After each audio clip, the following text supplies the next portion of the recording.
Hundreds of migrants are marching towards our southern border. Reports say up to 1,000 Hondurans have crossed into Guatemala in hopes of starting another massive caravan determined to reach the United States. But how will the newly signed third country agreement fare against this latest surge? Joining us now with his expert insight, National Border Patrol Council President Brandon Judd. Sir, thanks for coming on this morning. You've got Hondurans in Guatemala right now. What is Guatemala's role in this? So Guatemala is going to allow them to continue to come up. They're supposed to apply for asylum in the first safe country that they come to, which is going to be Guatemala. If Mexico, as they continue to go up, even if they get into Mexico, Mexico is not going to allow them to make it up to our southwest border in a huge caravan. They're going to have to break up. They're going to have to try to get away from the Mexican authorities. Mexico has been doing a great job ever since all these agreements have been made in protecting our southwest border. They've actually been stepping up and they've become a great border security partner. Talk about the orderly process that's going to be happening now and how this is different from the caravans that we talked a lot about extensively last year.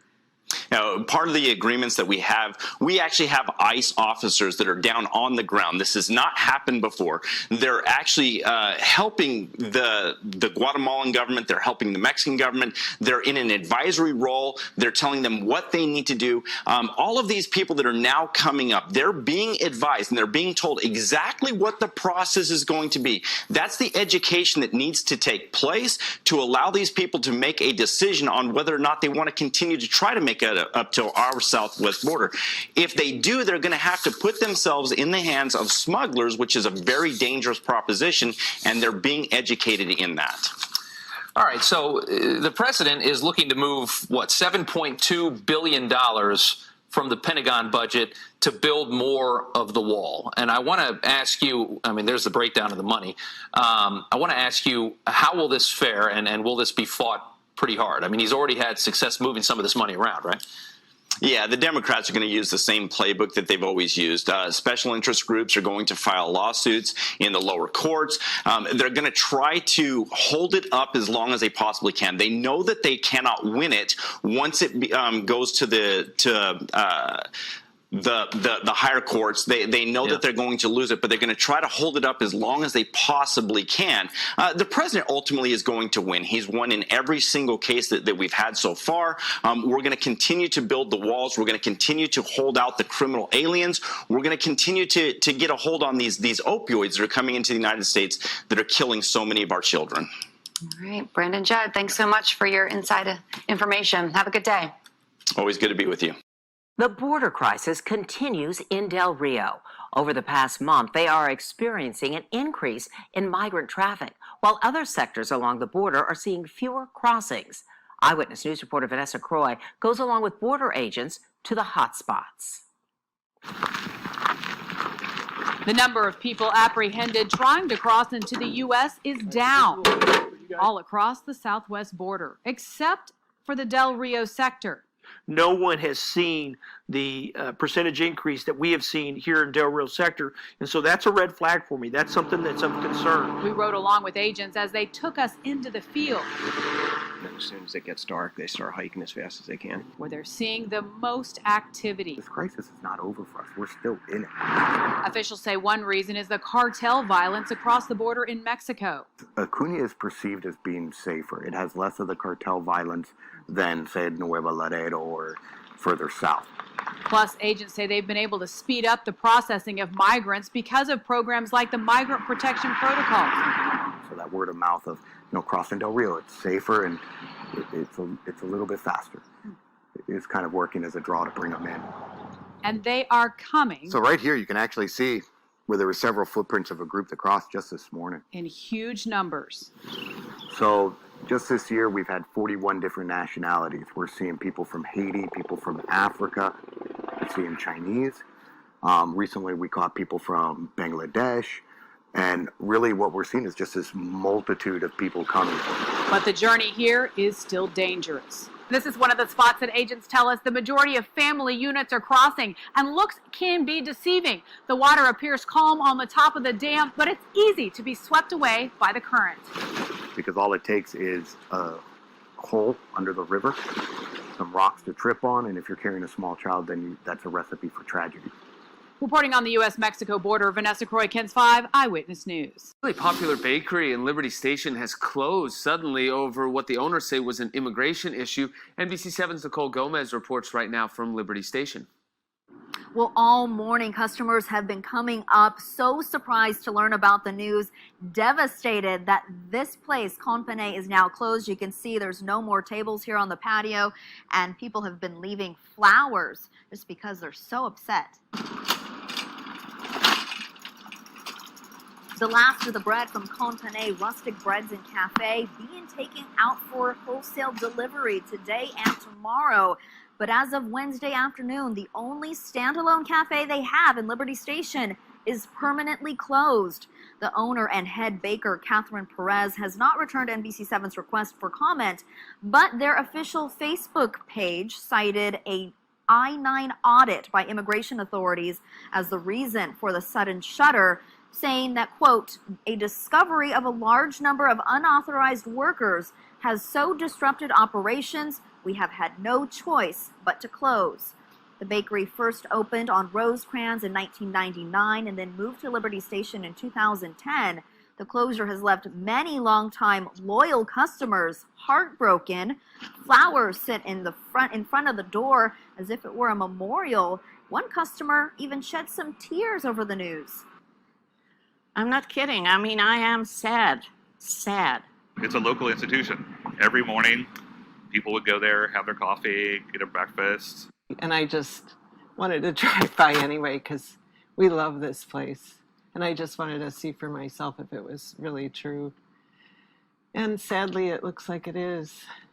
On their official Facebook page, they said, quote, we've given scone bites to children, have had the joy of watching them grow up and bring in their children for scone bites. Please know that we thank and appreciate and will miss each and every one of you. And always remember, eat more bread. Well, we reached out to Immigrations and Customs Enforcement, and while they would not comment on specific cases like this closure or this I-9 audit, they do say that they fully expect businesses and state officials to comply with federal immigration law. Reporting from Liberty Station, Nicole Gomez, NBC7.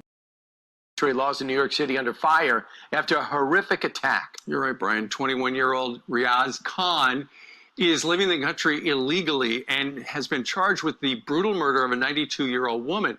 He's accused of throwing her to the ground and assaulting her terribly before fleeing the scene, leaving her for dead. Khan was previously released from local law enforcement back in November, despite an ICE detainer after he stabbed his father. Here to react is Fox Nation host Tommy Lahren. So, Tommy, let me get this straight. He was behind bars for stabbing his dad for weapons, but an ICE wants to detain him, but then the city officials said, no, you can't by law. We have to release him.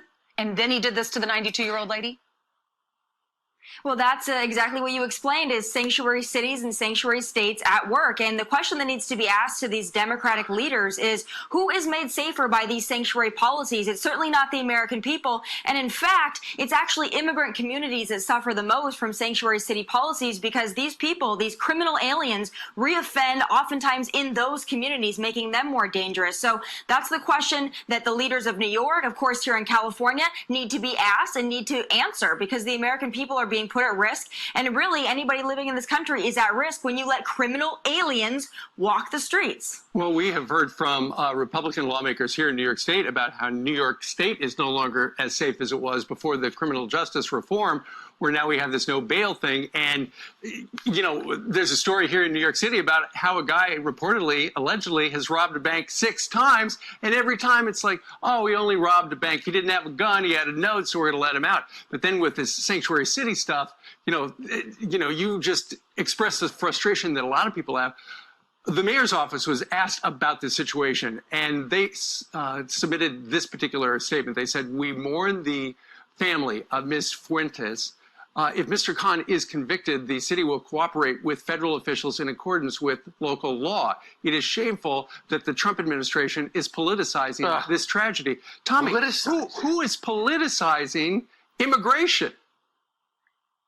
Well, exactly. And that statement, it sounds great to put out a statement, but it's a little too late. And I'm sure the family of this woman and a family of those who have been murdered by illegal immigrants, especially criminal aliens, especially when detainers have been placed on them by ICE, they want to know why these people are allowed to walk the streets. And you couple that with the felon-friendly policies that you just mentioned, of course, in New York and absolutely here in California, and you have mayhem, you have Gotham City. Someone needs to answer for this. All right, so let's talk about your series on Fox Nation, 24 Hours.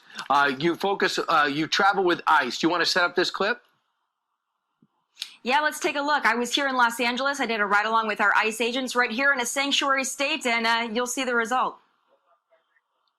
Unfortunately, there's no shortage of criminal aliens in Southern California. Couple that with the sanctuary policies and the non-cooperative jurisdictions, and it just really puts the public at risk. That's scary, Tommy. Oh, it absolutely is. In California and New York and a lot of places across this country, we are shielding illegal immigrants, criminal illegal immigrants, and it needs to end. And am I right along with ICE? I can see the links that these ICE agents have to go to get criminal aliens off the street. Again, I ask the Democrats, who is made safer by your sanctuary city and state policies? That is the question they need to answer to the American people. And you have more than 11 seconds, right? It's not 24 hours, but it's more than 11 seconds.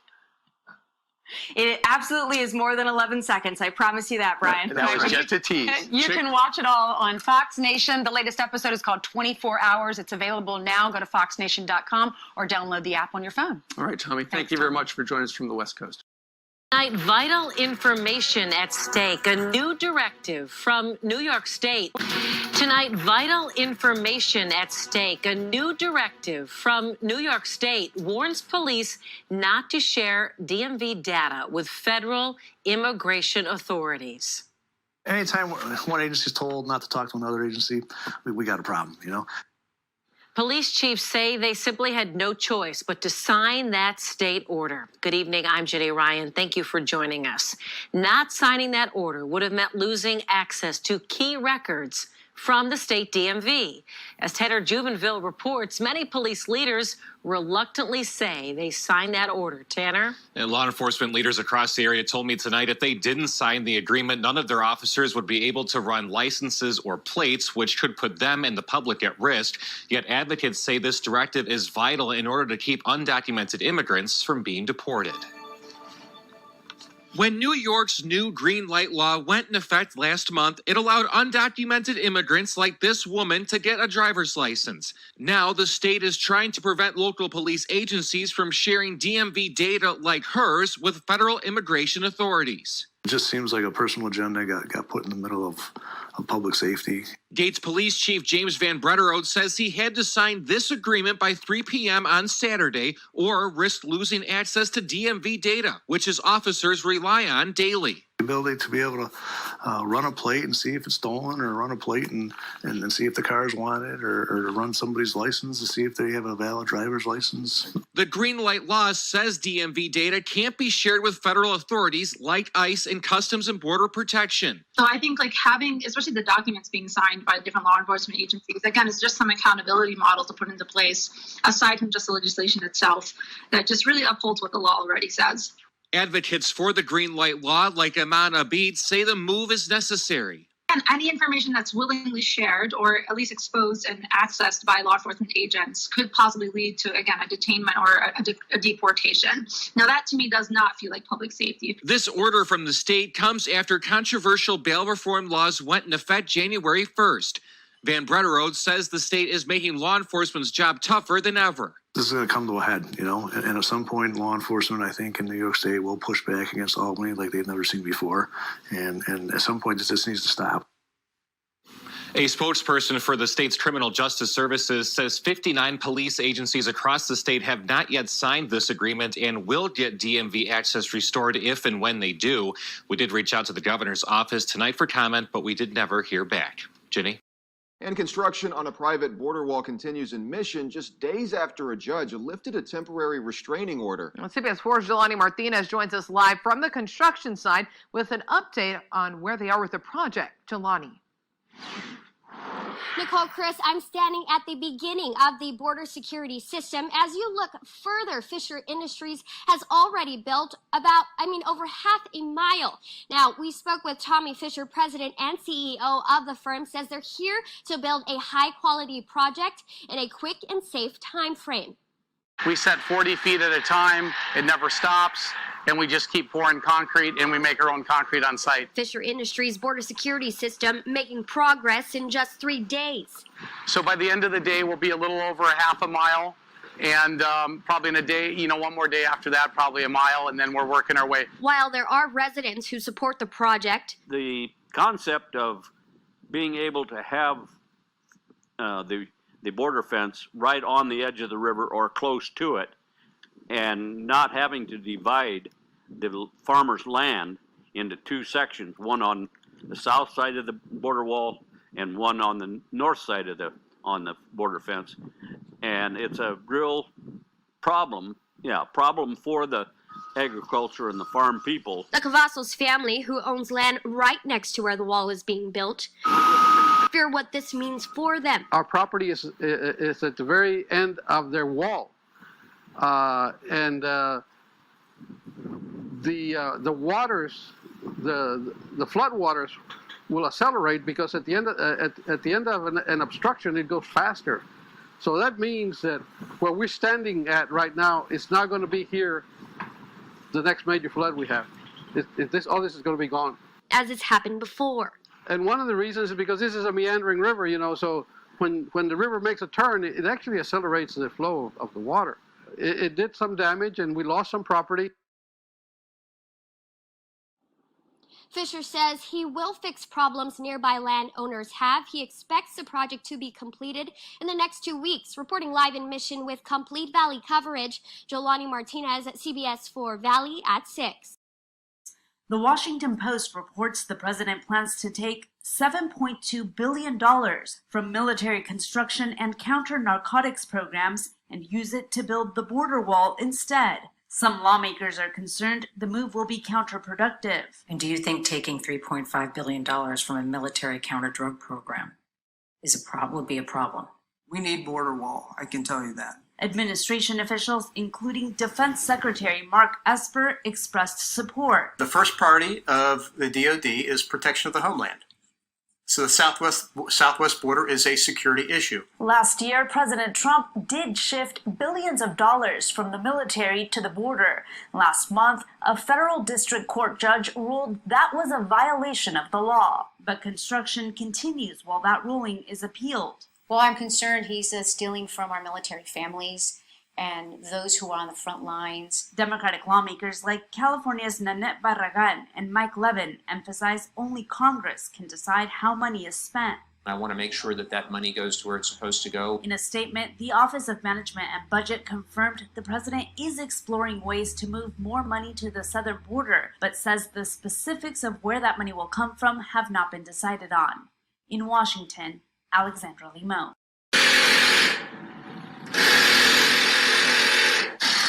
Tommy Fisher, CEO, Fisher Sand and Gravel, said something the other day, no dust, no rust. Tell me, what was that? So our big thing is that each one of the bollards you see here are galvanized. So once you galvanize and put that zinc coating on regular steel, it'll bond for 125 years. Then the other thing is we pave the concrete road too, and you're here, there's no dust if you're driving. So that's what we like to call our whole system a no rust, no dust solution to border security. But the bollards aren't going to move. And the other thing is see how it's windy today too? And in other construction practices, if you have the anti-climb plate, it's real windy, it would be hard for those contractors to build because they're picking it up with an excavator or a crane.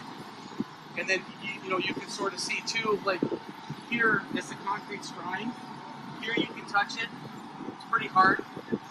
You get over there and you touch it, you can start to put a fingerprint in it. So with our patent and then with us being able to make the concrete on site, it's like cooking.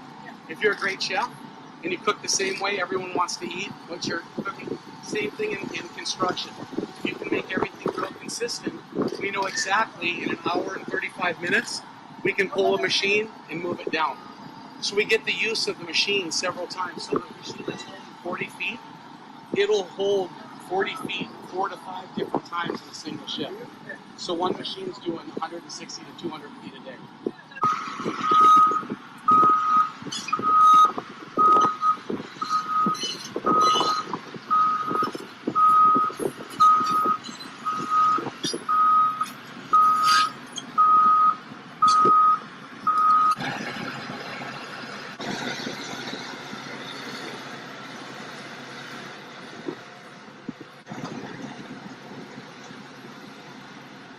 Each bolt holds 2 haulers.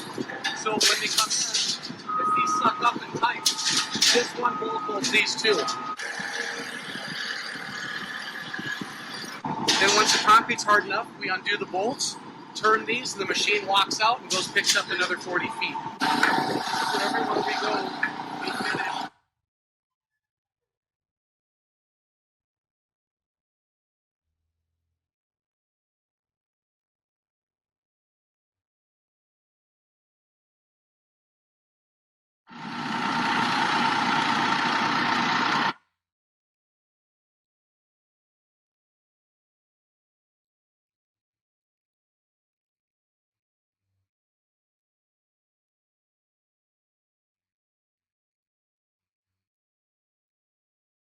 You're going to have a wall like no other. It's going to be a powerful, terrific wall, and walls do work. I hate to say. Remember the Democrats? You don't need walls. Oh, really? We need drones. They wanted us to put drones flying around, taking pictures of everybody. No. Did you see on part of the new wall 2 days ago? Illegal aliens with drugs on their back were climbing the wall. They got to the top. You know, that panel on top is called a climb resistor. It's very slippery and very hot. Very hot. And they got stuck on the wall. They couldn't get off the wall. Did you see that? I was watching the news. I was surprised that the fake news showed it. And I said, isn't that a beautiful sight? They couldn't get over the wall. Couldn't get over. They had to get the fire department to get them down. Do you believe that? 30 feet up, that's like almost a 4-story building.